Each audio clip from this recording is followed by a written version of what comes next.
So how do we work the soil and prepare that soil and do a little bit of gardening to help create those, what we were talking about, favorable conditions, in this case, for the reception of the one true gospel? How can we show people the way when we can't overtly tell them that Jesus is the way? Hey guys, I'm Bill Westers, and this is the Encountering Truth podcast.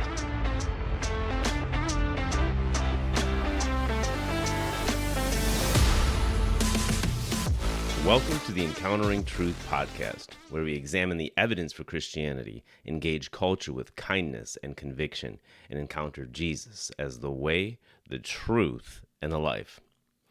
About a year ago, I released an episode called How Do You Talk About God When You Can't Talk About God?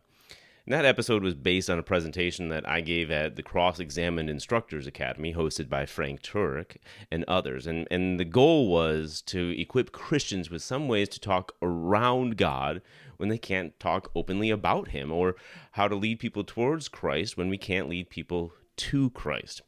The idea is that there are certain circumstances that prohibit us from openly sharing our faith with others sometimes. And so that might be related to a job situation, like in a public school, or your boss not really wanting you to talk about that. Or it might just be with certain individuals who tend to kind of shut down or throw up walls immediately at just the very mention of any kind of God talk, right? Well, over the last year or so, I've expanded that presentation, and I recently shared it at a meeting for the Michigan Apologetics Network. And so I thought I would create a follow-up episode providing more ways to talk about God when you can't talk about God. So before we jump in, I do want to clarify that what we're talking about here, and in that first episode that we did about this, is not just trying to sneakily or dishonestly find ways to skirt around the law, to break the rules, and try to do all of this just without getting caught, okay? We're not trying to use secret codes, code words, or esoteric language, or as if we're like some kind of undercover agents involved in some plot of divine espionage, right?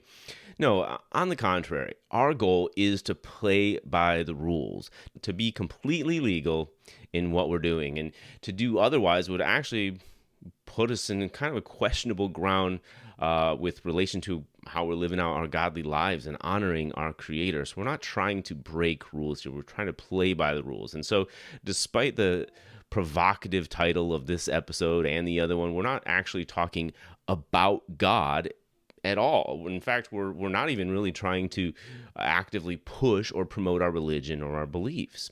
Instead, we're really just trying to talk about logic, reason, and philosophy in a way that is completely innocent and innocuous.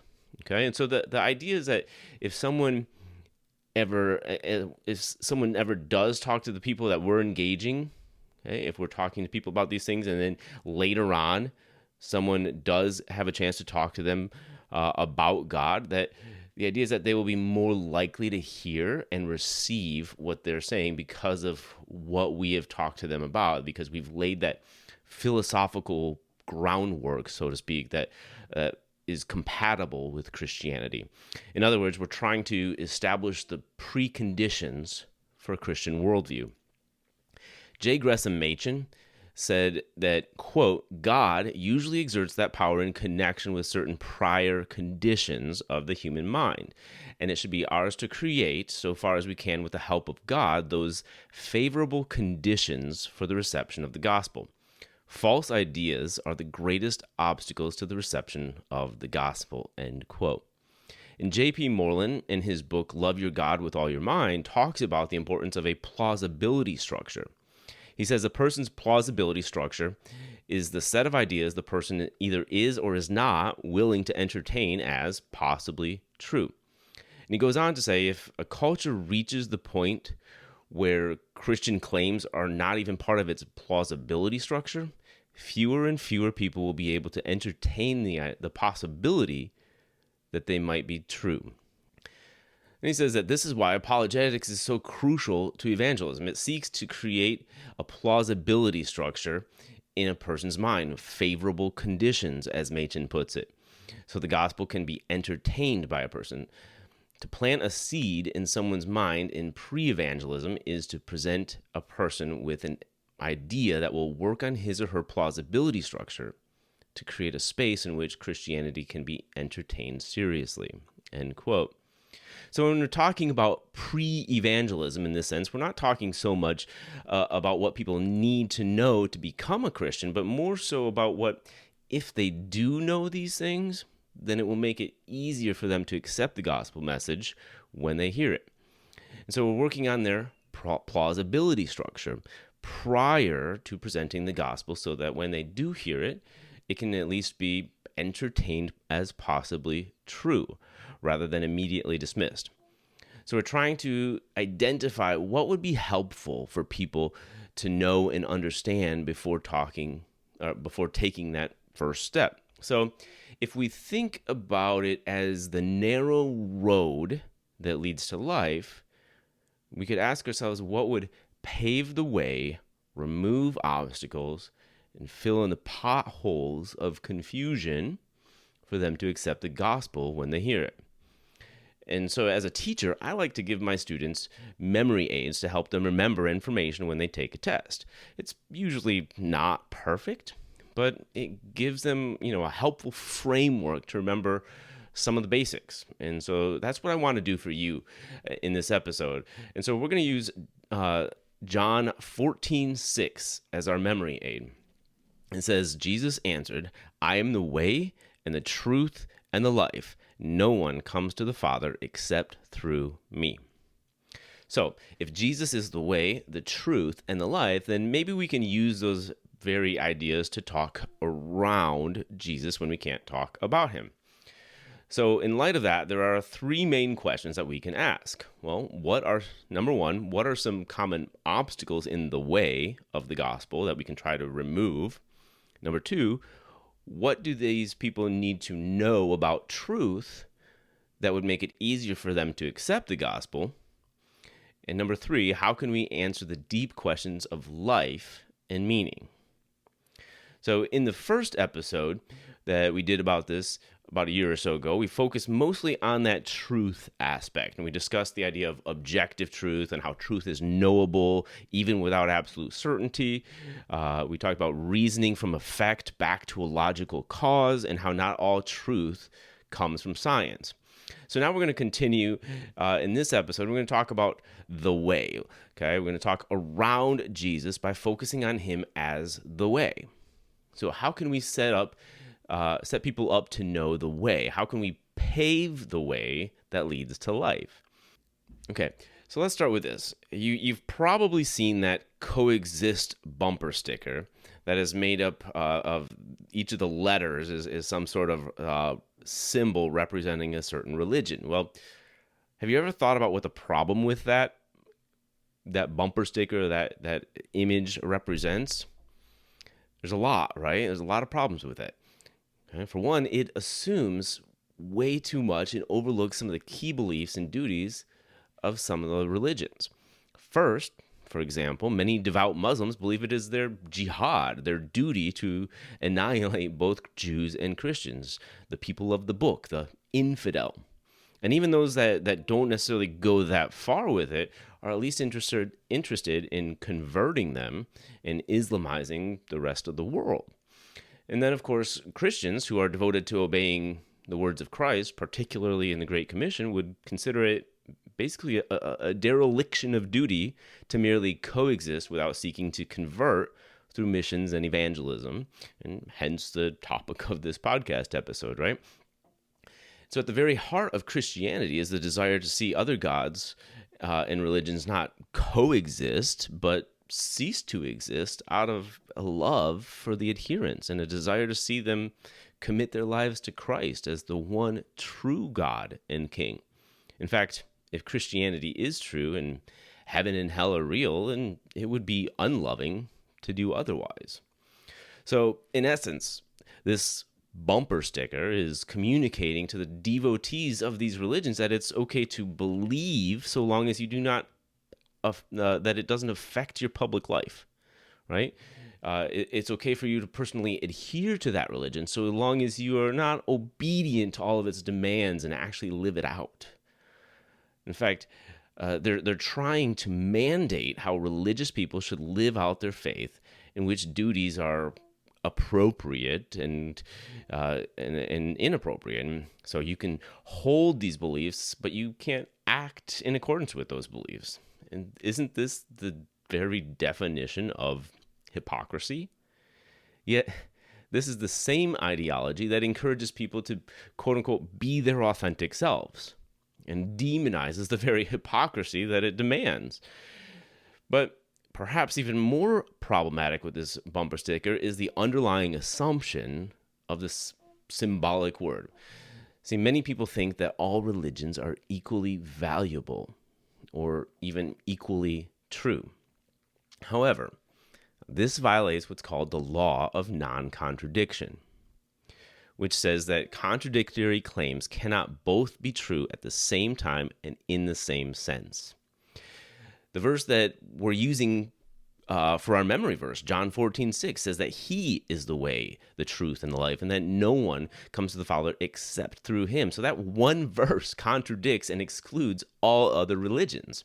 And not only that, but there are many more contradictory claims among all the religions of the world. Christianity, Judaism, and Islam, they're all monotheistic, for example. But many Hindus are polytheistic, and other religions might be pantheistic or even atheistic. See, Christianity believes in the Trinity. As another example, that there is one God in three persons, but Judaism and Islam, well, they're strictly Unitarian. They don't believe in the Trinity. Christians believe that Jesus is the Son of God, and Muslims believe that he was just merely a prophet. Christians believe Jesus died on the cross, rose from the dead, and ascended into heaven. Jews don't believe that he rose from the dead, and Muslims don't even believe that Jesus died on the cross.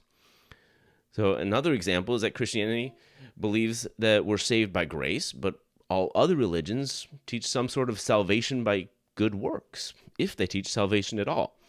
And so you can see all of these contradictory claims. And in the words of Frank Turek, contrary beliefs are possible, but contrary truths are not possible. We can believe everything is true, but we cannot make everything true. So these religions, well, they could all be false, but they cannot all be true. Nevertheless, what they hear in our culture today is that there are many ways to God.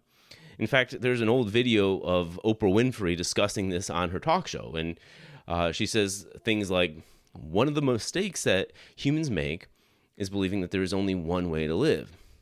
And then she goes on to say that there are, quote unquote, many paths to God, to what you call God, and her path might be something else. And when she gets there, she might call it the light. And Oprah also says, her loving kindness and generosity brings her to the same point that it brings you. It doesn't matter if she calls it God along the way or not. And then she makes this huge claim. It says there couldn't possibly be just one way. So those were all quotes from Oprah Winfrey during this one episode. And of course, one lady in the audience was bold enough to stand up and challenge Oprah, saying, there is one way and only one way, and that is through Jesus. She was right on,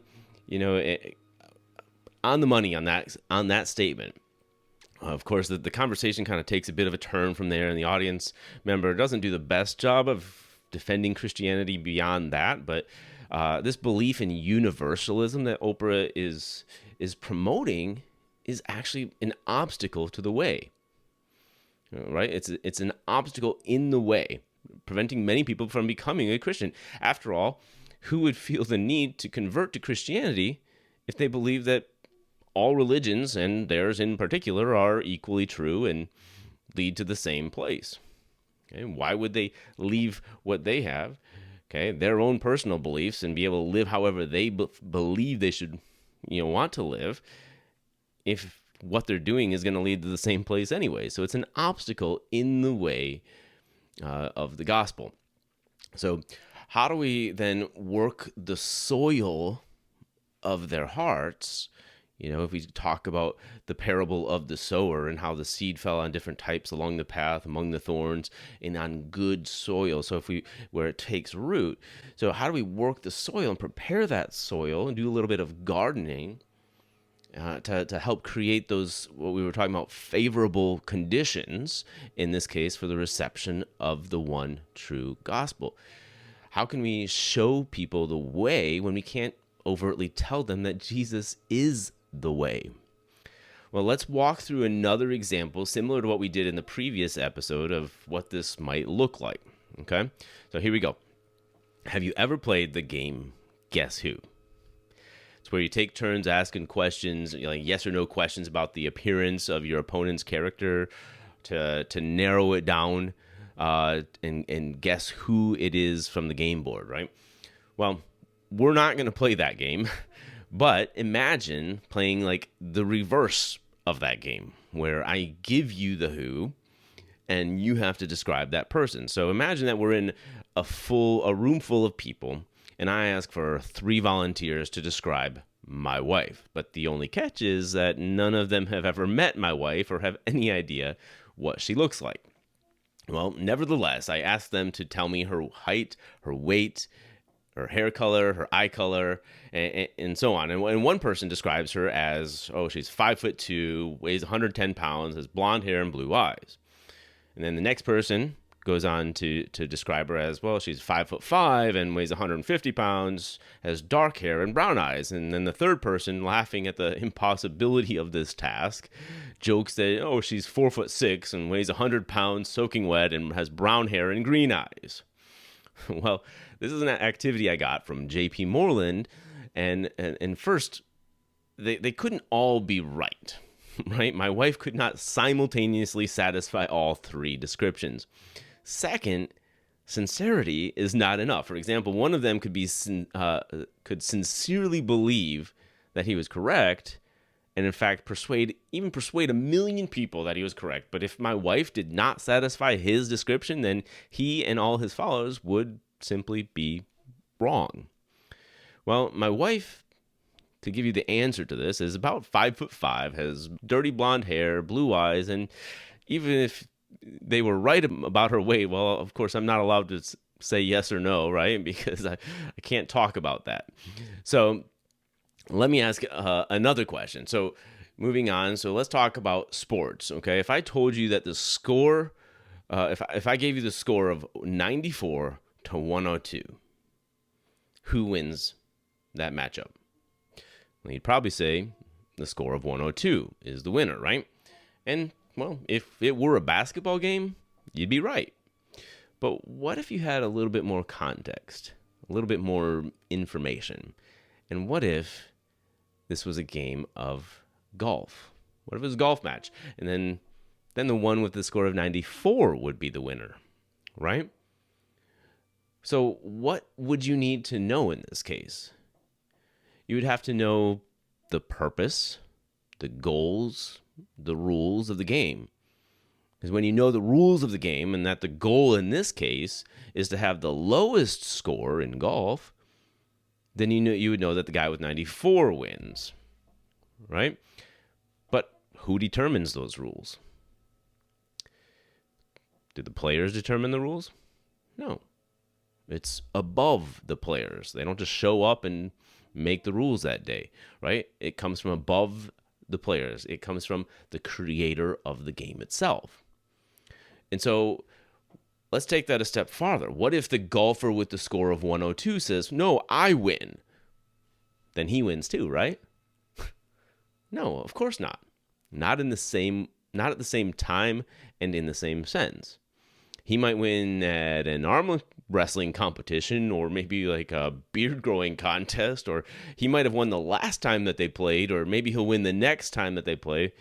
But he can't both win and lose at the same time and in the same sense.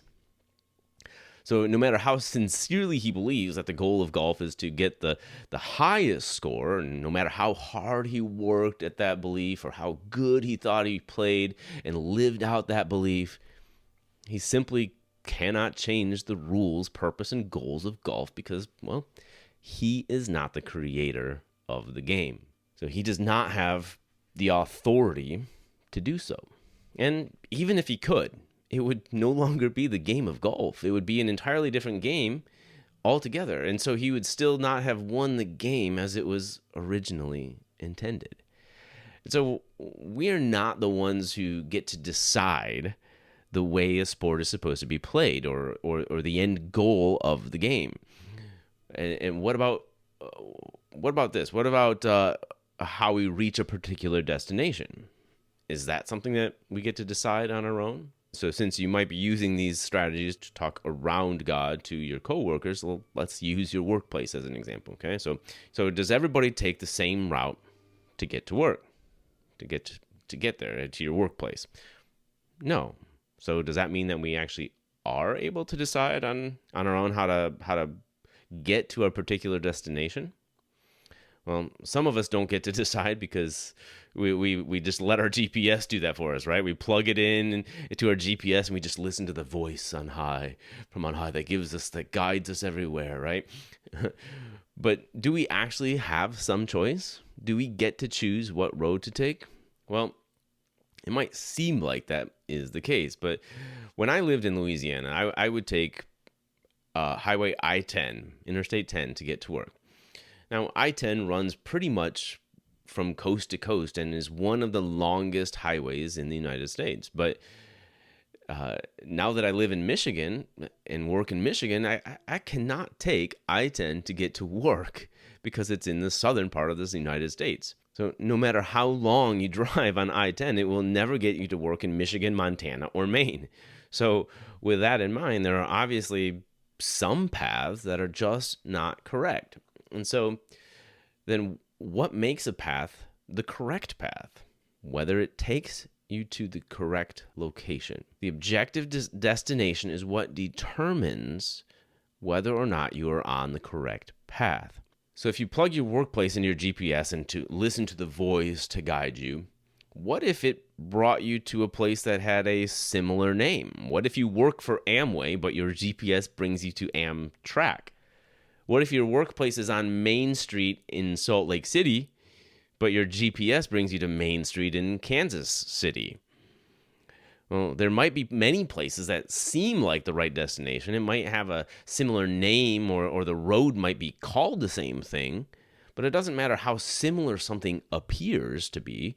The bottom line is that you might think you have the right path to the right location, but if you're not where your boss expects you to show up to do your job, then you're at the wrong location. No matter how sincere you are, no matter how good you drive or obey all the traffic laws along the way, but the closer you get, the more that road narrows, right? Eventually, you will have to drive on the correct street, park in the correct parking lot, walk into the correct building, through the correct door, into the correct room or office where you are supposed to be working. Otherwise, you're just not going to get paid. So no matter what path you started on, in the end, the road is narrow. And it is it's ultimately the destination that determines whether or not the path was correct. So the closer you get to the destination, the fewer options you have. And in order to actually get to the right place, eventually you have to enter through that narrow door or gate, right? So we don't get to decide for ourselves if we took the right path. We also can't decide for ourselves what to call that place. We could call it Amtrak, but no matter how close that seems to Amway, we would just be wrong. And I don't think the one would give you a paycheck if you actually work for the other, right? So J.P. Moreland likens this to a maze. He says the goal is to reach the center of the maze, but which path will take you there? Some routes quickly lead to a dead end, while others take you deep into the maze only to eventually fail. Some paths run parallel to each other for long periods of time, only to have one hit a wall and while the other continues. The challenge is to find the one path that leads you to the final destination, the center. He goes on to say the only way to assess the effectiveness of a route is to consider where it takes you. Does the route lead you to a dead end, or does it take you to the center? So with so many choices, often leading in completely different directions, we have to ask ourselves what deficiencies found in a route will cause us to abandon this route and look for another. But again, the destination or goal is already set by the Creator. We don't get to determine the correct destination on our own.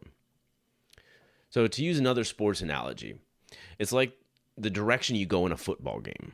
So each end zone might look the same, but they are in opposite directions. And in crossing one goal line versus the other has real consequences.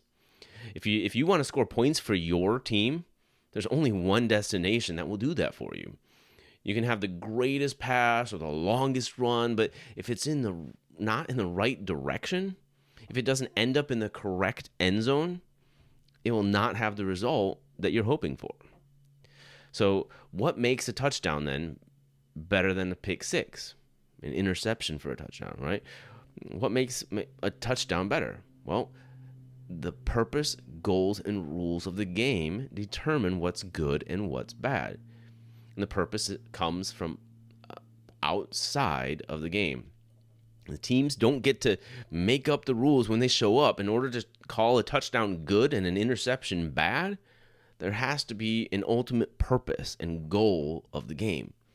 And so understanding the purpose and the game is how you know what things bring you closer to that goal and what things bring you farther away. So let's pause right there. Now again, that might be all the time that you have in a conversation with someone, because we don't have to get them all the way to a certain spot, right? So let's look at what we have accomplished just in this short time, in this type of simulated conversation that we would have with someone. Because without talking about God or about Christianity, we have actually, number one, we've introduced the law of non-contradiction, which tells us that contradictory claims cannot both be true at the same time in the same sense, which is particularly important when it comes to the contradictory claims of different religions, right? Number two, we identify that sincerity of belief is not enough. No matter how sincerely you believe something, you might be just sincerely wrong. We do not have the authority to change the goals or purpose set by the Creator. Number three, we learn that although that there are many paths that might seem similar or even correct, it's not the journey but the objective destination that determines the validity of any given path. And finally, we need to know the purpose and goals and rules which come from the Creator. In order for some actions to be considered good and others bad in the quote-unquote game of life, there has to be a rule book, an ultimate purpose that comes from outside the game, a transcendent standard by which to measure. And this can be used even for setting up the moral argument for the existence of God. And so, which we did an episode about that a long time ago. You can look back in the archives to find more out about the moral argument for the existence of God. So let's go back to our memory aid. See, we've talked about how to remove some of the obstacles in the way to salvation. And in the previous episode, we discussed some things that people need to know about truth that will provide those favorable conditions. And finally, let's look at how we can talk around God by focusing on Jesus as the source of life and meaning. So after college, I lived in Louisiana for 13 years. It's actually where my wife and I met, and we got married, and both of our kids were born there. Of course, Louisiana is a culture all in itself. It feels in many ways like a different country compared to a lot of the rest of the country. And so I lived in the Baton Rouge area, but if you drive an hour in basically any direction in Louisiana, you get a different accent and even sometimes a different culture. And of course, one of those cultures is the Cajun culture. Cajuns are famous for their food, but they also have these jokes called Boudreaux and Thibodeau jokes. Because those are common last names in Cajun country, Boudreaux and Thibodeau. And so the jokes are always about these two old Cajun guys who are, not the sharpest tools in the shed. But these jokes, they have to be told, if they're going to work, they only work if you tell them in a thick Cajun accent. So for all of my Louisiana friends out there who are listening to this, I apologize ahead of time for how bad my Cajun accent is. But so please don't hold that against me. But I have to tell this Boudreaux and Thibodeau joke using, the best Cajun accent I got. You ready? So here we go. So Boudreaux and Thibodeau, they went fishing, and they found a spot where they was catching lots and lots of fish. And so Boudreaux says to Thibodeau, he says, "Mais Thibodeau, we need to mark this spot so we remember it and catch a lot of fish again." And Thibodeau said, "Now, how you going to do that, Boudreaux?" And so Boudreaux said to Thibodeau, he said, "Well, we'll just mark an X in the bottom of the boat." Now Thibodeau said, "Mais Boudreaux, how you know we're going to use the same boat next time?" So I hope you found that funny. I think it's funny. But it's the only Boudreaux and Thibodeau joke I can ever remember, and I'm just not very good at remembering jokes. Besides, I got a few of my classic dad jokes, but that's about it. But I enjoyed this joke. But I got to thinking about it, about how our culture is a lot like this. People are taught to, quote unquote, follow their heart and look within to find meaning and purpose. But they don't see the problem. They're floating through life, gazing at the X in the bottom of their own boat, right? Thinking that it's going to tell them where all the fish are. They're looking within themselves, thinking that that's where all the answers to life and the deep questions of life and meaning and purpose come from. But all the while wondering why they're not, quote, catching the fish and finding that meaning and not fulfilling their purpose and finding contentment in life. It's like having a compass that is always pointing to yourself. It doesn't do you a whole lot of good. And when they do realize and recognize the problem with that way of thinking, well, they see the wrong problem. They just think that, everybody has their own boat, so it's just you do you. And we just have to look in the right boat, right? Well, they fail to see that the answers to the questions of meaning and purpose and fulfillment, they don't come from inside the boat. They're not found within our own hearts. They come from outside the boat. They're anchored in objective reality, in the created order. And so in the first episode I did about this, I talked about having a $20 bill in my wallet. So let's go back to that idea of a $20 bill for a moment. And if I had a $20 bill in my wallet, how much would that be worth? It's kind of a silly question, right? Of course, it would be worth $20. Well, what if I had another $20 bill in my wallet, except the only difference is that I made that one for myself? That one's worth $20 too, right? Of course not. How much would it be worth then? Nothing, right? Unless I can find some sucker to buy it from me. Because I may have grabbed a piece of paper and I drew $20 bill on it and made a smiley face in the middle. Okay? But what if I believe that it's very valuable? I mean, I created it for myself. Shouldn't I get to decide its value? Maybe you're just jealous. Maybe, why don't you just make your own $20 bills? I'll tell you what, let's say if you send me $10, I'll make you a $20 bill and send it to you. Would you take that offer? Probably not. Why? Because you'd be doubling your money, wouldn't you? What if I made you a $100 bill and send it to you for $10? Give me a $10 donation. I'll send you a $100 bill that I made by myself. Still, no. So if let's say I made a $100 bill for myself, and you had a regular, real $20 bill, would I really be 5 times richer than you? Of course not. But what is the difference between this real $20 bill and the $20 bill that I made for myself on a piece of paper? Why don't they have the same value? Where does the value come from? The value of the real $20 bill comes from the government. Why? Because they printed it. They created it. We can't just assign our own value, right? The value depends on the authority of the creator. So the fake $20 bill might hold value to me, but that's just subjective value. Its value does not come from that transcendent authority. Well, what about human beings? Can we create our own meaning and value? I mean, we can try, just like I did with a $20 bill on a piece of paper, but we can't expect it to mean much to others, right? After all, they presumably have created their own value and meaning.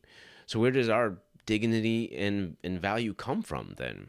Does our value come from the government, like the $20 bill? No, of course not. Are some humans more valuable than other humans? For instance, are Hollywood celebrities more valuable than the slaves of the antebellum South? Or are famous athletes or politicians more valuable than preborn human beings that are still inside the womb? No. We know that all men and women are created equal. But how do we know that? Is it just because the Declaration of Independence tells us? It says, we hold these truths to be self-evident that all men are created equal, that they are endowed by their Creator with certain unalienable rights, that among these are life, liberty, and the pursuit of happiness. Well, if the government is who gives us rights and value, then the government could also take those rights away from us. So what is the role of government then? Well, the Declaration of Independence says this again. It says that to secure these rights, governments are instituted among men, deriving their just powers from the consent of the governed. That whenever any form of government becomes destructive of these ends, it is the right of the people to alter or to abolish it, and to institute new government. Well, the government can only secure these rights. In fact, if, as the Declaration of Independence says, that people have the right to alter or abolish the government, those rights certainly can't come from the government, right? Now, of course, we've done an episode about human rights, and there are some rights that come from the government, but the universal human rights and value and dignity, okay, that does not come from the government. So you can go back and listen to that episode in the archives about where the human rights come from. But the idea is that those rights cannot come from the government. They must appeal to something beyond the government. If rights come from the government, local, federal, or global, then if the government doesn't grant you that right, then you simply don't have it, and nor do you have any basis for demanding it. And if rights come from the government, then it makes no sense to say that you have a right to something that the government hasn't given you. So let's switch gears a bit here and go back one more time to that $20 bill, the real one, right? Is it only valuable because of what it's made of? You know, I actually found out not too long ago that the paper money, the bills of the United States currency, is actually made up of about 25% linen and 75% cotton. So does that mean that if I use just the right proportions of linen and cotton and figure out how to add in all the right watermarks and the security ribbons and so on, that my $20 bill that I made on paper, that I created for myself, that it'll finally be valuable? No, because what it's made of doesn't make it valuable. The value comes from beyond the physical components. Again, how does this apply to our lives? If life is made up of just matter, physics, and chemistry, if we're just molecules in motion, is there any way for those to make our lives valuable? No, because our value does not come from what we are made of. If we just evolved this way, is there any way that makes human life more valuable than animals or plants or even non-life? Our value has to come from beyond what we're made of, from beyond what the government says about us, from beyond what we can create for ourselves. There has to be something or someone that to assign us value, some sort of source for dignity and worth. Now, let's pause here because I want to offer a word of caution. See, when we talk about meaning, we want to be careful to not accidentally communicate that there's no meaning or purpose to life. This is a dangerous and frankly untrue message.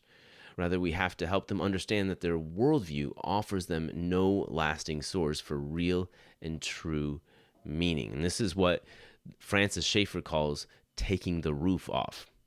But we must remind ourselves that this is not a game.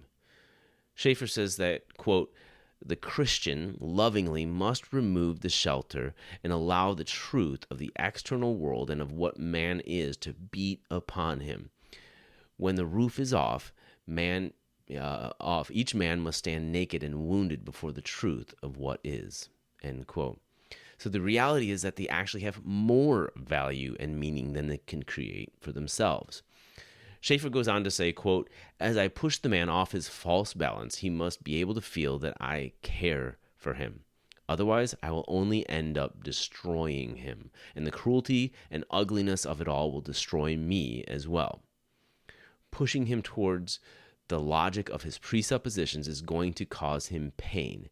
Therefore, I must not push any further than I need to, end quote. The point is that we want to show them the incorrect or missing pieces in their puzzle, in their worldview puzzle. What is the first thing that you do when you realize that you're missing a puzzle piece? You go look for it. You seek it out. So this is what we should aim for. We want to show them the missing pieces in their worldview puzzle so they can begin looking for answers. We want people to seek out the missing pieces in their worldview puzzle so that they can make sense of it when they find it. And so even if we can't give them that piece outright, we want them to look for it. We want to encourage them to seek it out. Again, without talking openly about God, we've showed them that their worldview is missing some pieces about the deep questions of life and meaning. We cannot create our own meaning and value, but it has been bestowed upon us by God as the supreme authority and the fact that he made us in his image. So we've identified that universal human rights cannot come from the government, but must come from beyond or above the government.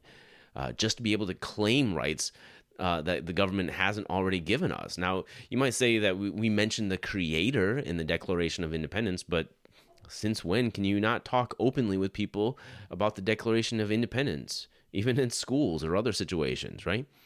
And finally, we've shown that life is more than matter, physics, and chemistry, because those things, they also cannot bestow value. But we have to be careful about how hard we push them towards the idea that their worldview offers them no sufficient answers to the big questions of life and meaning and value, because this can be a crushing blow. So we need to expose them to the truth of the external world, but we need to be there to help them walk through how to deal with that. So when I was in college, I had a missions professor named Dr. Raymond Smith. And he was my favorite professor, and he had a profound impact on my life. And he's a passionate man who at one time in his life was a missionary in Italy, and yet years later his heart still burned with passion for the nations, even to the point of bringing him to tears. And I remember that at the end of every week, Dr. Smith would end class by saying the same thing. And I remember it very clearly to this day. He would say, wear your seatbelts, guard your hearts, abstain from all appearance of evil. Remember that 5 seconds of indiscretion can destroy a lifetime of testimony. And then he would tell us to have a good weekend. When I first began teaching in a private Christian school, I adopted Dr. Smith's Friday saying and would share it with my students as well. So, when I moved into the public schools, I of course quickly realized that even if it were safe and okay to share with my non-Christian students in a public school, they simply just wouldn't understand it. And so They would not know what it means to abstain from the appearance of evil, or what a testimony is, or how 5 seconds of indiscretion, whatever that is, could destroy you, right? So I realized that this wouldn't really work for me anymore. But recently, I've been thinking of ways to modify it in a way that we can talk around God, even when we can't talk about Him. And I've been thinking long and hard about what that might look like for whether it's in a school or just in general, the types of message that we can communicate to people to work on their plausibility structure or provide those favorable conditions for the gospel. And so, what if we were able to frame it a little bit more like this and say, wear your seatbelts, guard your hearts, but don't be misled by them. Value the truth above opinion. Remember that life is more than matter, and your life's meaning has been given to you, not found within you, because it's greater than you can create for yourself. Have a good weekend. Of course, each of those things has some deeper meaning to it, but hopefully it can be more than just good advice, right? Hopefully it can help get people thinking and asking questions that might open the door to some meaningful conversations. So I want to end this episode much like how I ended the original one about this stuff that I released a year or so ago, with a reminder that, some of us might be thinking and wondering, well, we didn't really talk about God, or we didn't really talk about or even religion or our beliefs, when we walk through some of these scenarios and simulations. But so we might think, okay, well, what does this all have to do with leading people to Christ? But I want to remind you that what the great Francis Schaeffer once said. He says, quote, "All the cultural, intellectual, or philosophic material is not to be separated from leading people to Christ. Talking about metaphysics, morals, and epistemology is part of my evangelism." Remember, without a little gardening, without a little pre-work and preparing the soil, you can't reap a crop. So while we might not be in a position where we can openly plant those seeds of the gospel, we can still certainly play a part in the harvest. So thank you guys so much for listening again. And if you enjoyed this episode or found it helpful, please make sure to share it with your friends or family so that they can benefit from it too. If you haven't done so already, I would love for you to like and subscribe to the podcast. And I'd really appreciate it if you would rate and review it wherever you listen. And of course, don't forget to follow us on Facebook and Instagram, and visit our website, encounteringtruth.org. Now, remember, let's make it our goal to examine the evidence, engage culture, and encounter Jesus. God bless. We'll see you next time.